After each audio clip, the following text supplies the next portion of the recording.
الحمد لله نحمده ونستعينه ونستغفره ونؤمن به ونتوكل عليه ونعوذ بالله من شرور أنفسنا ومن سيئات أعمالنا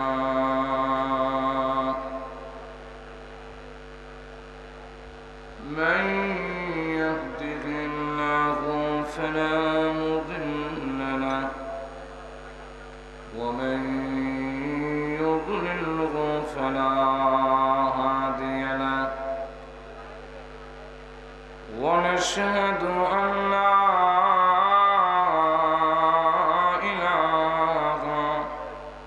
إلا الله وحده لا شريك له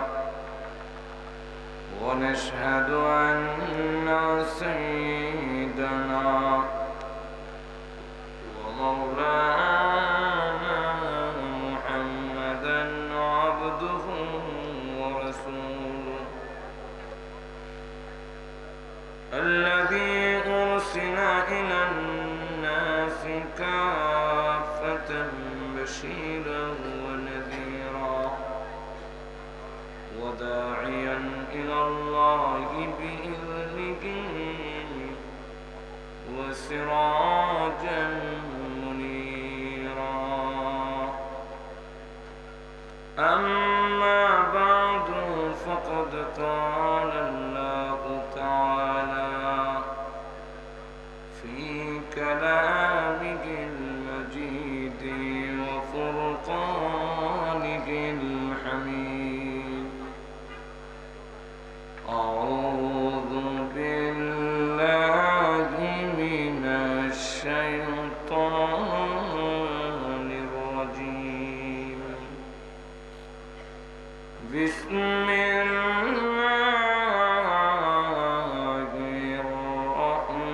الرحمن الرحيم وإذ قال لقمان لابنه وهو يعظه يا بني لا تشرك بالله إن الشرك لظلم عظيم ووصينا الإنسان بوالديه حملته أمه وهنا على وهن وفصاله في عامين أن اشكر لي ولوالديك إلي المصير وإن جاهداك على أن تشرك بي ما ليس لك به علم فلا تطعهما وصاحبهما في الدنيا معروفا واتبع سبيل من أناب إلي ثم إلي مرجعكم فأنبئكم بما كنتم تعملون صدق الله العظيم صلى الله على سيدنا ومولانا محمد وعلى آله وأصحابه وسلم صلى الله على سيدنا ومولانا محمد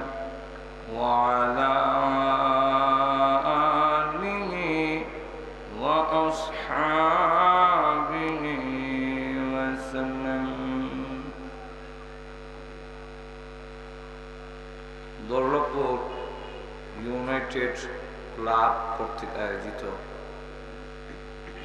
3 দিন ব্যাপী পবিত্র তাফসীরুল কোরআন মাহফিলের আজকের সমাপনী দিনে অত্যন্ত শ্রদ্ধেভাজন সভাপতি মুআজ্জাজ মুকাররম উলামায়ে কেরাম, সুধী মণ্ডলী, সর্বস্তরের প্রাণপ্রিয় মুসলমান ভাইরা, পর্দার অন্তরালে অবস্থানরত অত্যন্ত শ্রদ্ধেয় মা, সর্বপ্রথমই মহান আল্লাহ পাকের দরবারে অসংখ্য অগণিত শুকর আদায় করছি, যিনি অত্যন্ত দয়া করে আজকের মাহফিলে আমাদেরকে শরীক হওয়ার তৌফিক দান করেছেন। এই জন্য শুকর আদায় করছি আলহামদুলিল্লাহ। আমাকে আলোচ্য বিষয় দেওয়া হয়েছে সূরা লুকমান। সবটা সূরা তো আর পারতাম না, এই জন্যে আমি আপনাদের সামনে সূরা লুকমানের 13 নম্বর আয়াতে কারিমা থেকে তেলাওয়াত করেছি, যেখানে হযরত লুকমান হাকিমের অত্যন্ত গুরুত্বপূর্ণ নসিহত, যেই নসিহতগুলো ওনার সন্তানকে লক্ষ্য করে বলছিলেন, যেই নসিহতের মাধ্যমে তার ছেলে ভ্রান্ত পথে চলে গিয়েছিল, কিন্তু নসিহতের মাধ্যমে ছেলে আবার সঠিক পথে এসেছে। যেই নসিহতগুলো এত গুরুত্বপূর্ণ, যার ফলে মহান আল্লাহ পাকের কালামের জায়গা হয়ে গেছে। আমাদের দেশের কোনো জ্ঞানী গুণী কোনো বিজ্ঞজন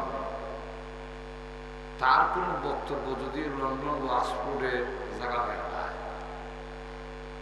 তখন আমরা গর্বের সাথে বলি আমাদের বেটা কেমন জ্ঞানী রাখো।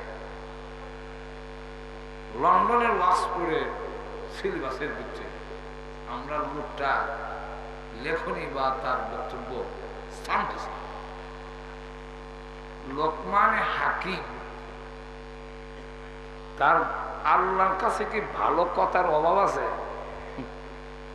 কেউ কাছ থেকে কর্জা নেওয়া লাগবো? লোকমান হাকিমের কথাগুলো কত গুরুত্বপূর্ণ যে মহান আল্লাহ পাক তার নসিহতগুলো কোরআন শরীফের অংশ ঢুকাইয়া বিশ্ব নবীর কাছে নাজিল করেছে। অথচ লোকমান হাকিম নবী ছিলেন না, এটাই হলো চূড়ান্ত কথা। এর কারণ কালো কোন লোকরে আল্লাহ নবী বানান নাই, গঠন ভালো না, নাকের সেন্টার ঠিক নাই, চোট মোটা, বডির কোনো সাইজ নাই, সামনের কালার বানানো, এই জাতীয় কোন লোককে আল্লাহ পয়গম্বর বানান নাই। সমস্ত নবীরা ছিলেন সুন্দর, যেমন তার চামড়ার কালা সুন্দর, সুন্দর বলতে একটু চামড়ার কালা সুন্দর, বডি বানানো। লোকমানে যতজন পয়গম্বর আল্লাহ দুনিয়াতে পাঠিয়েছেন, সব পয়গম্বররা চামড়ার কালারও আকর্ষণীয় এবং মাথার থেকে পা পর্যন্ত গঠনটাও খুব সুন্দর ছিল। আমাদের নবী ছিলেন বিশ্ব নবী, যেহেতু এই কারণে তিনি ছিলেন বিশ্ব সুন্দর। ওনার যেমন চামড়ার কালার আকর্ষণীয়, ঠিক তার বডিও আকর্ষণীয়। মাথার থেকে পা পর্যন্ত আল্লাহর নবীর শরীরে দোষ দেখাবার মতো কোন কাফের দোষ খুঁজে পেয়ে। তো লোকমান হাকিমকে জিজ্ঞাসা করলেন, উনি নবী ছিলেন না, উনার একটা বক্তব্য হইল যে মহান আল্লাহ রাব্বুল আলামিন উনার সামনে দুইটা জিনিস রাখেন, একটা হলো নবুয়ত আর একটা হলো হিকমত। এই দুইটার যে কোনো একটা তুমি গ্রহণ করতে পারো। লোকমান হাকিম তখন জানতে চাইলেন যে এই দুইটার যে কোনো একটা যদি আমাকে নেওয়ার ইচ্ছা বা অনিচ্ছা দেওয়া হয়, তাহলে আমি নবুয়ত নেব না, হিকমত নেব। আর যদি আল্লাহ পাক আমাকে নবুয়ত দিয়ে দেন, তাহলে আমার তো কোনো আপত্তি করার নাই, নবুয়ত দিলে আমি না করি। আর আমাকে যদি নেওয়া না নেওয়ার ইচ্ছা দেওয়া হয়, তাহলে আমি নবুয়ত নেব না, হিকমত নেব। কেন? নবুয়তের জবাবদিহিতা বেশি, দায়িত্ব বেশি। আর হিকমত, জ্ঞান, কৌশল এগুলা যদি নেই, জবাবদিহিতা কম। প্রত্যেক নবী মহান আল্লাহর দরবারে তার নবুয়তের জবাব দিতে হবে, এবং দায়িত্বরাও পালন করা অনেক কঠিন বিষয়। নবীদের উপরে যেই নির্যাতন আসছে, এই নির্যাতনের বেলায় ওনারা যেভাবে অটল অচল হয়ে দাঁড়াই রয়েছেন, যদি আমাদের উপরে এই নির্যাতন আসে, তাহলে কঠিন কালেও কখনো আমরা এই নির্যাতনের মোকাবেলা টিকে থাকা সম্ভব না। তো আল্লাহ পাক যদি আমার নবুয়ত দেন, তো নবুয়তের দায়িত্ব পালন করার যোগ্যতাও আল্লাহ দিবেন। আর যদি নবুয়তের দায়িত্ব আমি ছায়া নেই, তাহলে দায়িত্ব পালন করার কোন সহযোগিতা আল্লাহর থাকবে না, আমার নিজস্ব ক্ষমতায় চালাই দিতে হবে। ঘুমাই গেছেন না কেন? কোন দায়িত্ব, এই জন্য ইসলামের বিধান হইল কোন দায়িত্ব ছায়া নিও না। কোন দায়িত্ব যদি তুমি চেয়ে নাও, নিজেকে যোগ্য মনে করো, তাহলে তোমার যোগ্যতা এই দায়িত্ব পালন করতে হবে। আর যদি জনগণের পক্ষ থেকে দায়িত্ব চাপাইয়া দেওয়া হয় আর দায়িত্ব নেয়, তাহলে তার কাছে সেই যোগ্যতা না থাকলেও আল্লাহর পক্ষ থেকে সাহায্য থাকবে দায়িত্ব চালায় নেওয়ার। আমাদের দেশের মেম্বার, চেয়ারম্যান, এমপি, মন্ত্রীরা ব্যর্থ হয় কেন? এরা সব যোগ্যতা দায়িত্ব চায় নেয়। আর বুঝাইতে চায় যে যদি কোন যোগ্য লোক আল্লাহর আসমানের নিচে জমিনের উপরে থাকে, আমি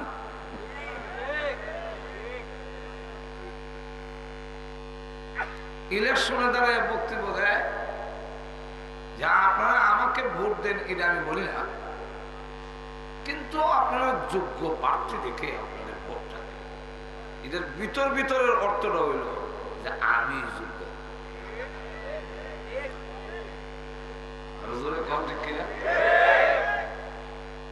এই কারণে দায়িত্ব যে হ্যাঁ, দায়িত্ব সঠিকভাবে তার যোগ্যতা দিয়ে চালাই যেতে পারে না।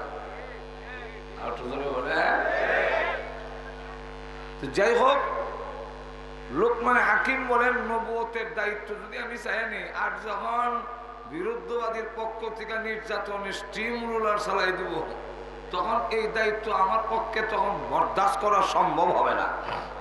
একটু জোরে কন।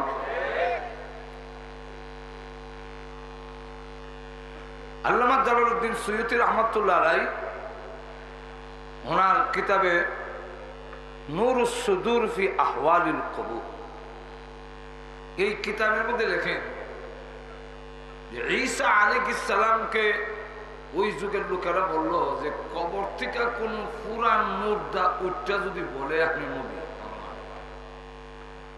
এর অর্থ হইল পুরান কোন মুর্দা কবর থেকে উঠতো না, আর আমরাও মারা লাগতো না। তো ঈসা আলাইহিস সালাম এক পুরান গুরুস্থান একটা কবর মধ্যে বললেন কুম বিইজনিল্লাহ, আল্লাহর হুকুম উঠেন। তো আল্লাহ কবরের মাটি সরাই দিয়েছেন, উনি উঠলেন। ঈসা আলাইহিস সালাম জিজ্ঞাসা করেন মান আনতা ওয়া মা ইসমুকা, আপনার নাম কি এবং আপনার পরিচয় কি? উনি তখন বলেন আমার নাম হলো আনা সাম, আমার পুরো পরিচয় হলো আনা সাম ইবনে নূহ। আমার বাবা নূহ আলাইহিস সালাম তিনিও পয়গম্বর ছিলেন, আর আমি সাম, আমিও আল্লাহর পয়গম্বর ছিলাম।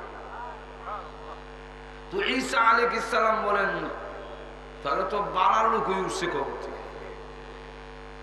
তিনি বলতেছেন, এবার বলেন আমি আল্লাহর পয়গম্বর কিনা?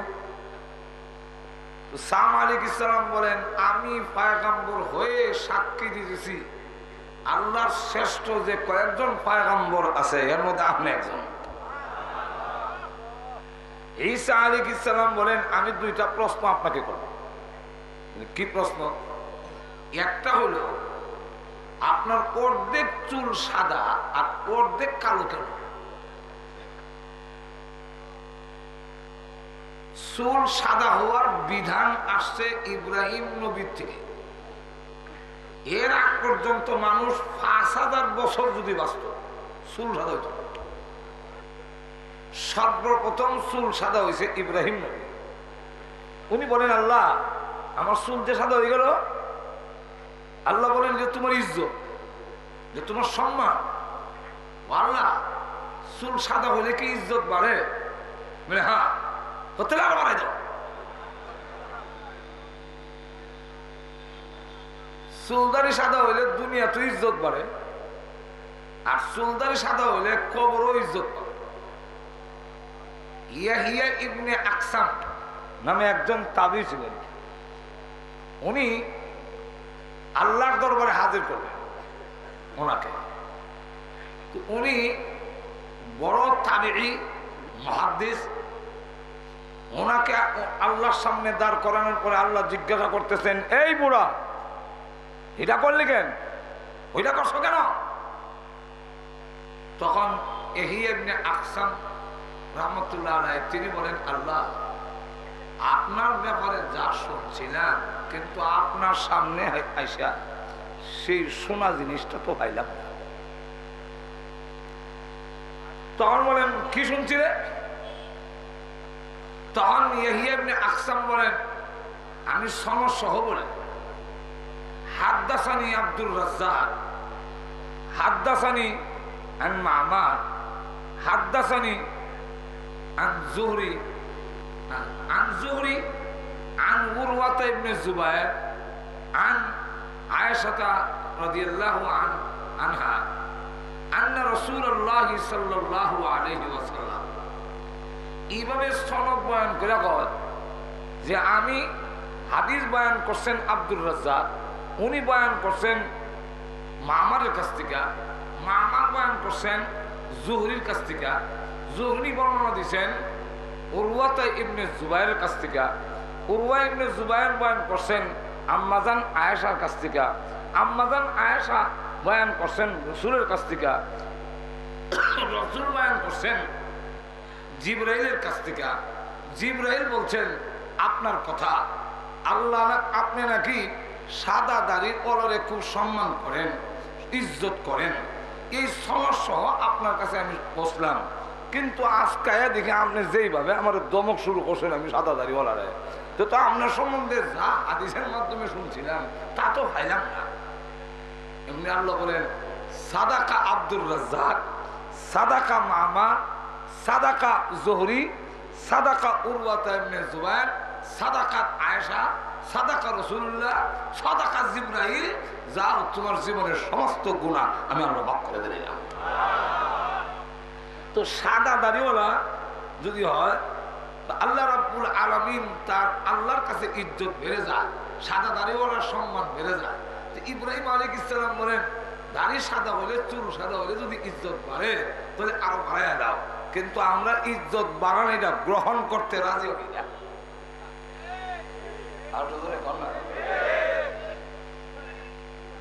কালার দাঁড়াই এমন লক্ষ্য করেন, ঈসা আলাইহিস সালাম বলেন, ২ নম্বর প্রশ্ন। ২ নম্বরটা কি? ২ নম্বরটা প্রথম নম্বর প্রশ্ন হইল যে আপনার অর্ধেক চুল সাদা অর্ধেক কালো কেন? আপনি তো ইব্রাহিম আলাইহিস সালামের আগে, আপনার তো একটাও সাদা থাকার কথা না, এই সাদা হইল কেন? তখন সাম আলাইহিস সালাম বলেন, আমি কবরে শায়িত ছিলাম, আমি জানি কিয়ামতের মাঠে উঠতে হবে, মাঝখানে আর কবর থেকে উঠি নাই। এখন যখন শুনলাম আমার কানে আওয়াজ গেল আল্লাহর হুকুমে উঠেন, আমি তখন মনে করছি কিয়ামতের মাঠ কায়েম হয়ে যাচ্ছে। এখন আল্লাহর সামনে দাঁড়াই আমার নবুয়তের কি হিসাবটা দেব, এই চিন্তায় কবর থেকে উঠে আপনার সামনে দাঁড়াইতে দাঁড়াইতে আমার অর্ধেক চুল সাদা হয়ে গেছে। তাহলে চিন্তা করেন আল্লাহর দরবারে দাঁড়ায় জবাব দিকিটা পয়গম্বরের যদি এরকম হয় যে চুল অর্ধেক সাদা হয়ে গেছে। 2 নম্বর প্রশ্ন হইল যে আপনি কি থাকতে চান না কবরে চলে যেতে চান? যদি কবরে চলে যেতে চান চলে যাবেন, আর যদি থাকতে চান তাহলে আমি আল্লাহর কাছে দরখাস্ত পেশ করব আল্লাহ রাব্বুল আলামিন আপনাকে হায়াত বাড়ায় দেওয়ার জন্য। সাম আলাইহিস সালাম বলেন, হে ঈসা আলাইহিস সালাম, আমি কি দুনিয়াতে থাকবো না কবরে আবার চলে যাব? এটা বলার আগে জানতে চাই আমার ভিতরে যে রূহ আসছে এটা নেওয়ার জন্য কি আবারও আজরাইল আসবে? সুবহানাল্লাহ বলেন। ঈসা আলাইহিস সালাম বলেন, আপনি আল্লাহর পয়গম্বর, আপনি নিষ্পাপ, আপনার কোনো গুনাহ নাই, তা আপনি আজরাইলের তো ভয় পান কেন? সাম আলাইহিস সালাম জবাব দেয়, ভাই ঈসা আলাইহিস সালাম, আপনার সাথে তো আজরাইলের এখনো দেখা হয়েছে না, আপনি কি বুঝবেন? দেখা হইল আজ থেকে 4000 বছর আগে আমার রূহ বের করা হয়েছিল, আজও পর্যন্ত মরণের কষ্ট আমি বলতে পারি নাই। যেহেতু নবুয়তের দায়িত্ব বেশি, এই কারণে আমি নবুয়ত না নিয়ে হিকমত নেব, হিকমতে আমার উপরে এত দায়িত্ব নয়। তো লুকমান হাকিম একজন জ্ঞানী লোক ছিলেন। আল্লাহ রাব্বুল আলামিন এই কালো লোকটাকে এত ইজ্জত দিয়েছেন, এত সম্মান দিয়েছেন যে কোরআন শরীফে গনা বাসা কয়েকজন পয়গম্বরের নাম আছে, একজন সাহাবী ছাড়া কোরআনের মধ্যে আর 2 নম্বর কোন সাহাবীর নাম নাই। আবু বকর সিদ্দিকের নাম নাই, উমরের নাম কোরআনে নাই, উসমানের নাম কোরআনে নাই, হযরত আলীর নাম কোরআনে নাই।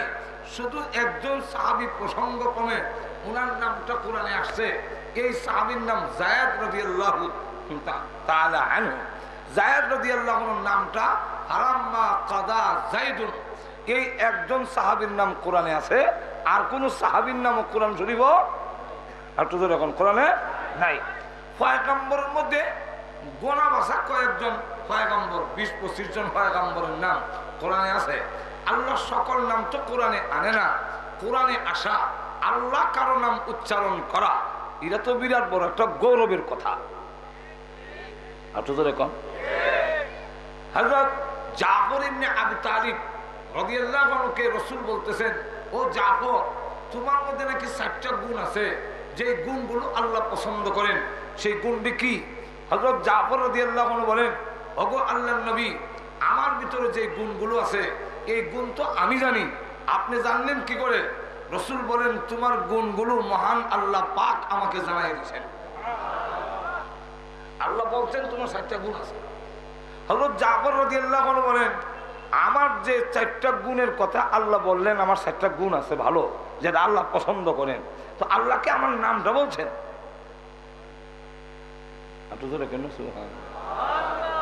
রাসূল বলেন, হ্যাঁ, আল্লাহ তোমার নাম ধরে বলছেন জাফর ইবনে আবি তালিব।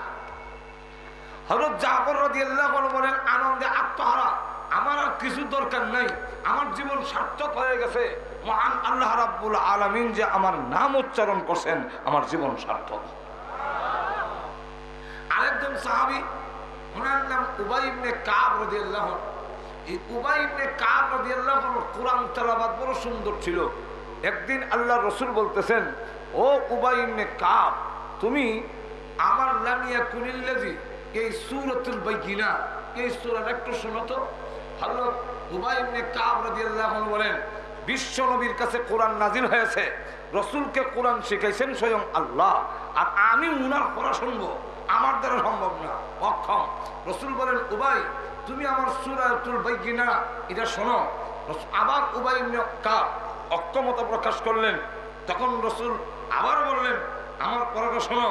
তিনি অক্ষমতা প্রকাশ করলেন। এমন সময় আল্লাহ রসুল বলেন, ও উবাই ইবনে কাব, আল্লাহ রাব্বুল আলামিন আমাকে বলছেন তোমাকে এই সূরাটা শোনানোর জন্য। আর জোরে বলেন। উবাই ইবনে কাব রাদিয়াল্লাহু আনহু বলেন, ইয়া রাসূলুল্লাহ, আল্লাহ কি আমার নামটা বলছেন? আল্লাহ যে বলছেন আমাকে আপনি সূরা শোনানোর জন্য, আমার নাম কইছেননি? তখন রাসূল বলেন, হ্যাঁ, তোমার নাম ধরে বলেছেন উবাই ইবনে কাব। উবাই ইবনে কাব রাদিয়াল্লাহু আনহু আনন্দে আত্মহারা হয়ে গেলেন যে আল্লাহ পাক যে আমার নাম উচ্চারণ করছেন, আমার জীবন সার্থক। তাহলে আল্লাহ রাব্বুল আলামিন কারো নাম উচ্চারণ করা এটা তো বিরাট বড় ব্যাপার। তো পয়গম্বর ছাড়া একজন পয়গম্বর নয়, অথচ সূরার মধ্যে সূরার নামকরণ করছে সূরা লুকমান। আবার শুধু নামকরণই না, সূরার নামই সূরাতুল লুকমান। এখানে শেষ না, ডাইরেক্ট কোরআন শরীফের আয়াতের ভিতরে ওয়াইল ক্বালা লুকমান, ওয়াইল ক্বালা লুকমান, এই লুকমান নামটা আল্লাহ রাব্বুল আলামিন কোরআনের ভিতরে ঢুকাইছেন। এতে বোঝা যায় এই লোকটার সম্মান এবং মর্যাদা আল্লাহর কাছে আছে কি নাই। তখন আল্লাহর রসুল বলেন, এক হাদিস আসছে, একজন কালো সাহাবী রসুলের দরবারে বসে কাঁদতেছে। আল্লাহর নবী বলেন, সাহাবী আমার সামনে বসে বসে কেন কান্দো?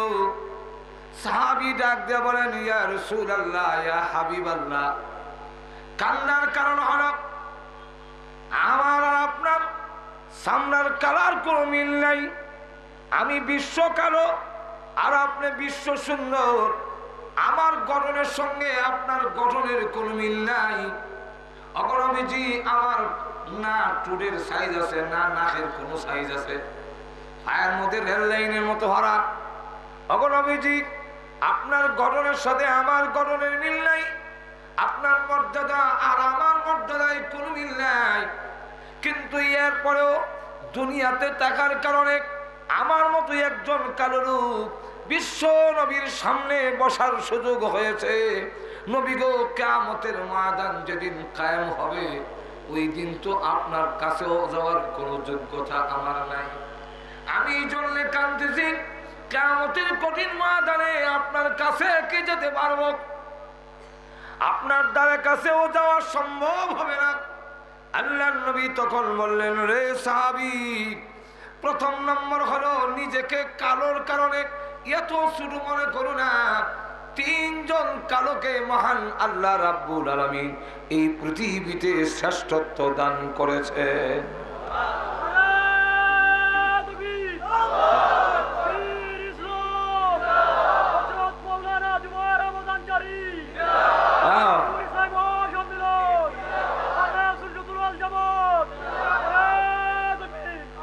বসে জুসের সময় তখন আইসু জোরে কোন ঠিক না, আগে তো সব জুস উঠতেই বরফার না তো জোরে কোন ঠিক না। জুস আইল কারো কারেন্ট কিছু আইল না শরীরে, জোরে কোন ঠিক না। যা অহনো সময় আসে না তো একটু গুতা দিয়ে দিছে। ও সাহাবী, প্রথম নম্বর হলো নিজেকে কালো, এই কারণে তো শুনে মনে করো না। এখন যারা আমরা কালো আছি, কালোর একটা দলিল। নিজেকে কালো এই কারণে তুমি অত শুনে মনে করো না। তিনজন কালোকে আল্লাহ পৃথিবীর মধ্যে শ্রেষ্ঠত্ব দান করেছেন। এক কালো, এক হাদিসে তিনজন, আরেক হাদিসে উল্লেখ করেছেন চারজন। তিনজন যে হাদিসে উল্লেখ করেছেন, এই তিনজনের একজনের নাম রসুল বলেন লোকমান হাকিম। অত্যন্ত কালো ছিলেন, খাটো ছিল এবং নাক সেবা, ঠোঁট মোড়া, পায়ের মধ্যে রেল লাইনের মতো হারা। তিনি গুলাম ছিলেন, বকরির রাখাল ছিলেন। এখন লক্ষ্য করে দেখেন, এই রাখাল অবস্থায় আর এত সম্মান, এত মর্যাদা এই লোকমানে হাকিম হলো। যদিও কালো, যদিও খাটো, যদিও বিশ্রী, কিন্তু মহান আল্লাহ রাব্বুল আলামিন পৃথিবীর মধ্যে লোকমানে হাকিমকে এত শ্রেষ্ঠত্ব দান করেছেন, যার বক্তব্য, যার নসিহত মহান আল্লাহ পাক তার কোরআনের মধ্যে উল্লেখ করে দিয়েছেন। দুই নম্বর একজন কালো, ওনার নাম বিলাল রাদিয়াল্লাহু। যাকে মক্কার লোকেরা কালা কাউয়া বলে আখ্যায়িত। কাবা করে যখন আজান দিছে আল্লাহু আকবার আল্লাহু আকবার, এমনি কাফের দূরে বয়ে বইয়া। আর যারা নতুন মুসলমান হয়েছে হেরাও খালি কাফের না, নতুন নতুন মুসলমান যে হয়েছে হেরাও বয়ে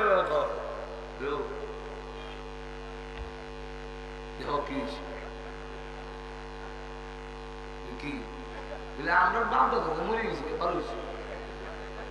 এই দৃশ্য দেখার আগে বুঝলে কি বুঝলে ওই তো কাবা ঘরের ছাদের মধ্যে কালা খাওয়া বুঝছে।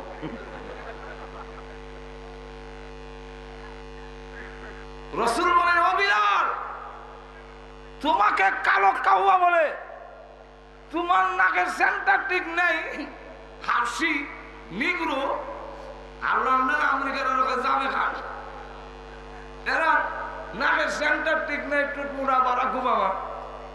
বারাক ওবামার গোষ্ঠীরে দেখলে তো দিনের বেলাও লাইট দিয়ে দেওয়া লাগে।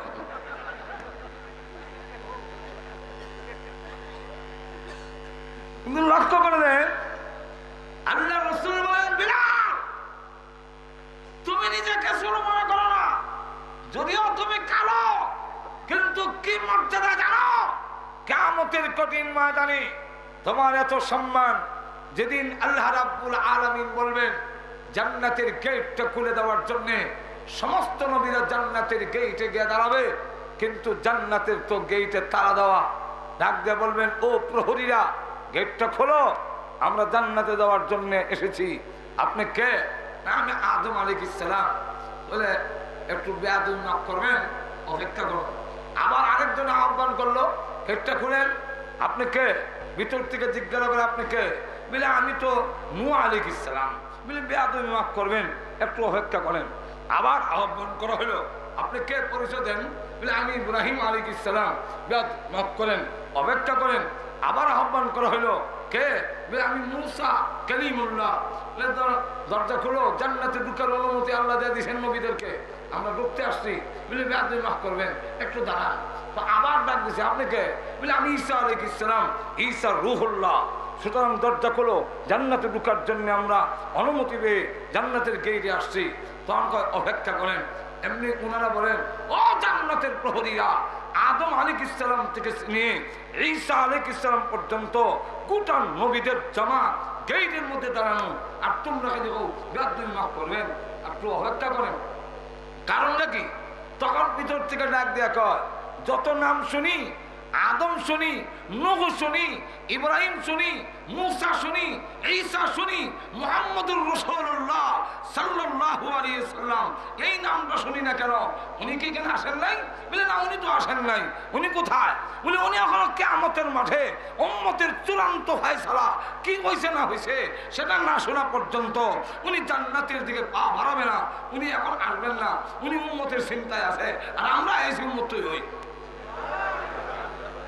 তখন ডাক দিয়া কয়, তাহলে গেট খোলার অধিকার আমাদের নাই, তালা বাইরে দিয়া। কোথায় চাবি দাও? বলে চাবি ওনার হাতে।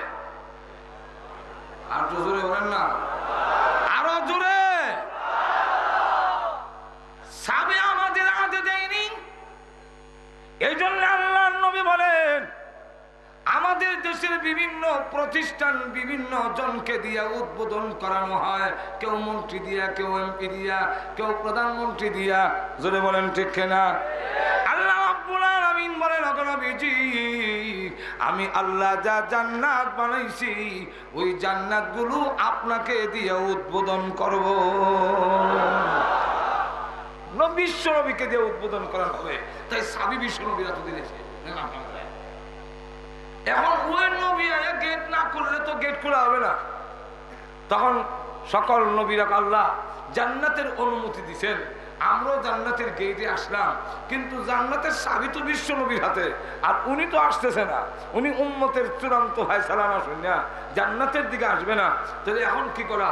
আল্লাহ রাব্বুল আলামিন তখন বলবেন, হে ফেরেশতারা, জান্নাত থেকে একটা সবুজ রঙের উটনি নিয়ে যাও, যে উটনিটা হবে জবরদস্ত ইয়াকুত পাথরের তৈরি, তার পা গোলা। আরো আসতে করুন, মহিলারা শুনলে, মহিলারা আপনারা আওয়াজ নিয়ে নেব।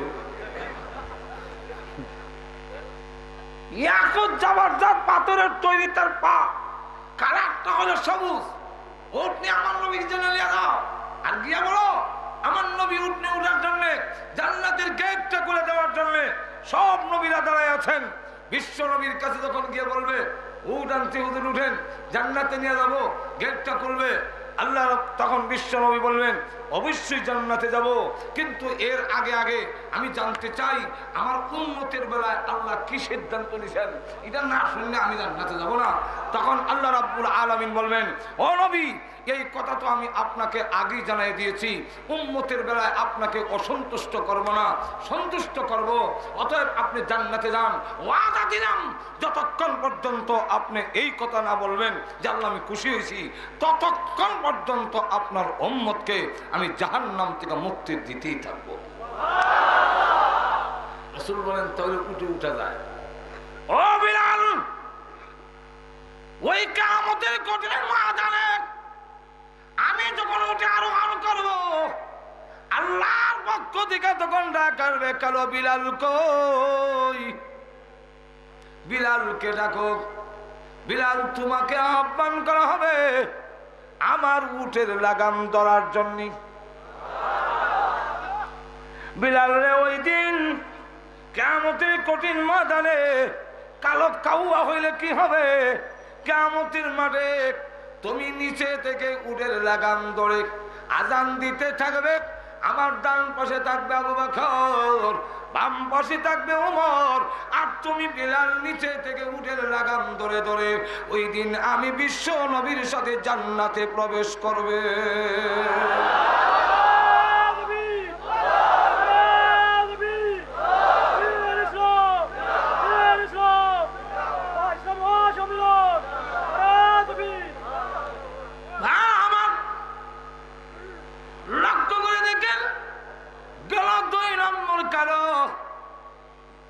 বিলাল কালা হইলো দাম আসেনি, আর তো ধরে বলেন দাম আসেনি। 3 নম্বর কালো উমর রাদিয়াল্লাহু আনহু আযাদকৃত গোলাম, যার নাম মাহজা রাদিয়াল্লাহু আনহু, যিনি নাকি যুদ্ধের ময়দানে যিনি প্রথম শাহাদাত বরণ করেছেন। কাফেরদের নির্যাতনের বেলায় প্রথম যিনি শহীদ হয়েছেন একজন মহিলা, তার নাম সুমাইয়া। আর যুদ্ধের ময়দানে বদরের যুদ্ধ হলো প্রথম যুদ্ধ, ওই যুদ্ধে যেই কালো লোকটা শাহাদাত বরণ করেছে সেই লোকটার নাম মাহজা রাদিয়াল্লাহু আনহু, যিনি ছিলেন উমরের আজাদ করা গোলাম।